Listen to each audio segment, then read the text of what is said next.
Good morning, all of you. Today is 8 July. The chapter is 4 Square and Square Root. Here we will discuss the exercise 4B, that is on completely based on the square root.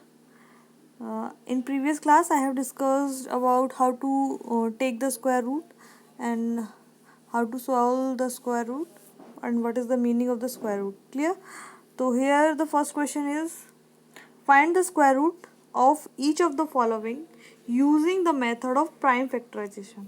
मतलब ये जो number ये सारे जो दिए हुए हैं, ए part, B part, सी parts में नंबर जो दिए हुए हैं उन सब का हमें स्क्वायर रूट निकालना है. ठीक है, बेसिकली हमें स्क्वायर रूट निकालना है. कौन सा मेथड यूज़ करना है? प्राइम फैक्टराइजेशन मेथड, यानी कि हमें एलसीएम लेके इसके फैक्टर्स निकालने हैं, फिर उसको पेयर बना के इसका स्क्वायर रूट फाइंड करना है. ठीक है, तो क्वेश्चन नंबर 1 का पार्ट ए मैंने अभी सॉल्व किया हुआ है पीछे, अभी देखते हैं. ठीक है, इधर देखिए question number first part A 196 का हमें स्क्वायर रूट निकालना है. वैसे हमें पता है कि स्क्वायर इसका क्या होता है, किसका होता है, ये 196 14 का स्क्वायर होता है, लेकिन अब प्राइम फैक्टराइजेशन मेथड से करना है. तो 196 के हमने फैक्टर निकाले प्राइम फैक्टराइजेशन मेथड से, तो क्या आया हमारे पास 196. इसका मल्टीपल होता है 2 इंटू 2 इंटू 7 इंटू 7. क्लियर? अब हमें स्क्वायर रूट निकालना है. Square root 196 is equals to 2 का स्क्वायर इंटू 7 स्क्वायर.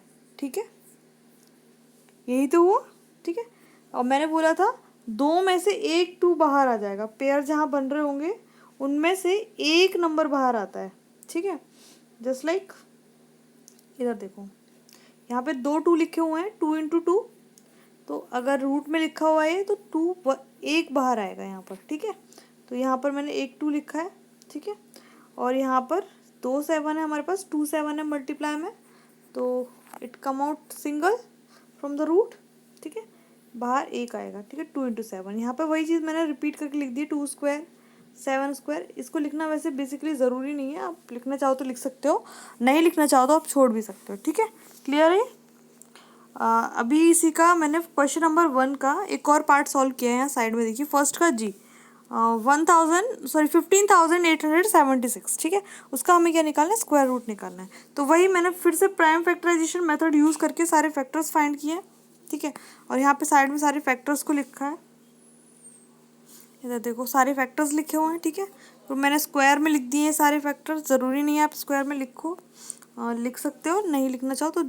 यहाँ पर 2 इंटू 2 था, स्क्वायर रूट से बाहर आया तो single 2.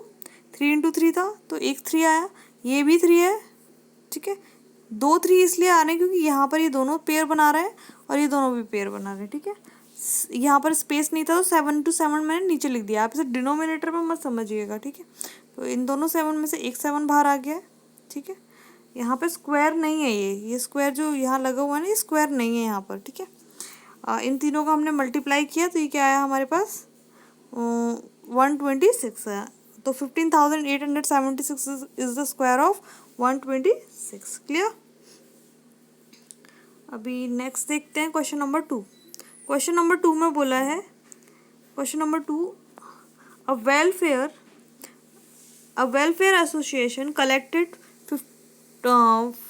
52,900 as donation from the students.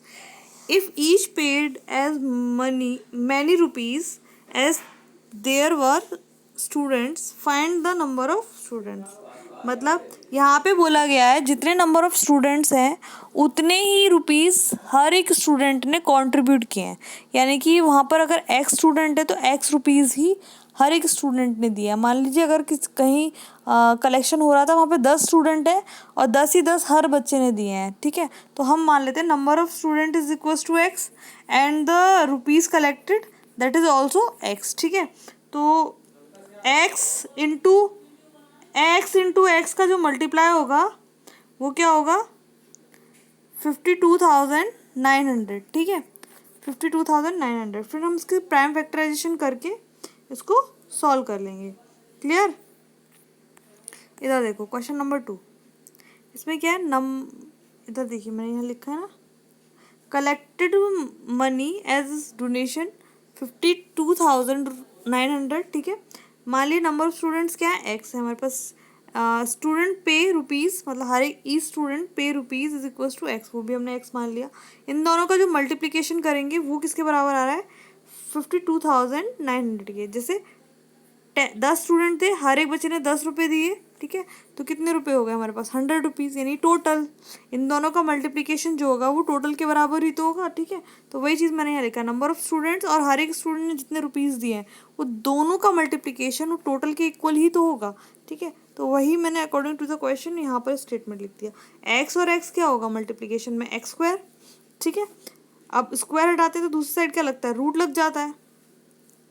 तो 52,900 का हम रूट निकालेंगे। यहाँ से आगे आप सॉल्व करेंगे, प्राइम फैक्टराइजेशन मेथड यूज़ होना है इसमें। यहाँ पे प्राइम फैक्टराइजेशन मेथड से हम इसके फैक्टर्स निकालेंगे, फिर उसके बाद इसका जो भी आंसर आएगा वो नंबर ऑफ स्टूडेंट्स और rupees paid by each students हमें पता चल जाएगा, ठीक है। क्वेश्चन नंबर 3 देखते हैं। क्वेश्चन नंबर 3 में भी कुछ ऐसा ही है।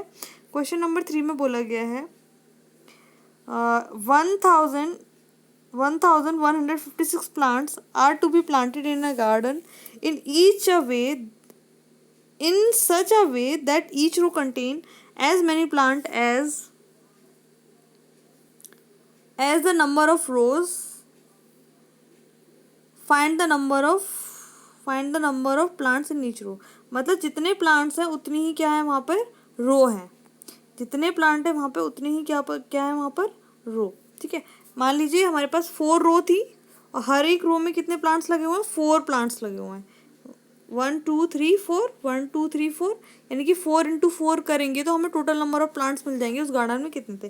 तो यहाँ पे हम अज्यूम कर लेते हैं हमारे पास एक्स नंबर ऑफ रो है और एक्स नंबर ऑफ प्लांट्स लगे हुए हैं हर एक रो में, तो वो टोटल नंबर ऑफ प्लांट्स के इक्वल आएगा, ठीक है।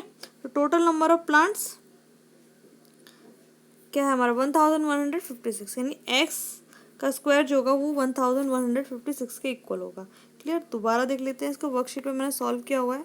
नंबर ऑफ प्लांट्स हमने अज्यूम कर लिया, number of plants in garden दे रखा हमें 1,156।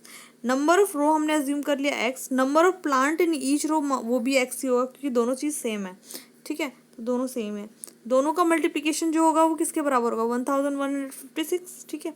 यहाँ हमने इसको सॉल्व कर लिया है। अब इसके आगे का जो प्रोसीजर है वो आप खुद करेंगे, फैक्टर्स कर रहे हैं वही सेम चीज़ और आंसर फाइंड करना है। क्वेश्चन नंबर 4 मैं सॉल्व करना चाहती थी, कर सकती थी, बट मैंने इसलिए सॉल्व नहीं किया ताकि आप खुद थोड़ा सा दिमाग लगाएं, ठीक है। क्वेश्चन नंबर 4 में बोला है the area of square field is 1,764। हमें पता है एरिया ऑफ स्क्वायर होता क्या है, साइड इंटू साइड ही होता है ना, साइड इंटू साइड, यानी कि साइड स्क्वायर, यही लिखते हैं ना हम ना, side square is the area of square, ठीक है। साइड का स्क्वायर कर दिया तो वो किसके इक्वल हो जाएगा, 1,764। हमें साइड ही फाइंड करनी है स्क्वायर की, तो स्क्वायर को हटा के हम दूसरी साइड क्या लगा देंगे, root. Side is equal to कितना आ जाएगा, under root 1,764। Clear.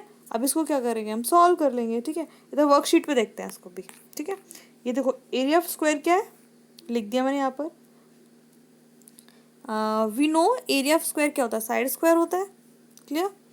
According to the question वो चीज़ मैंने सारा यहाँ पे मेंशन कर दिया। आप इसके आगे आप सॉल्व करेंगे, फैक्टर्स निकालने हैं 1,764 के, ठीक है। तो सारे फैक्टर्स निकाल लेंगे आप लोग और इसको सॉल्व कर लेंगे। आई होप सारे क्वेश्चन सॉल्व हो जाएंगे जो मैंने आज बताए हैं। अगर फिर भी किसी को दिक्कत आती है तो you can ask any time. Question number 5 6 7 8 will do in the next video. Clear. Do your work very neat and clean and regularly. Thank you, students.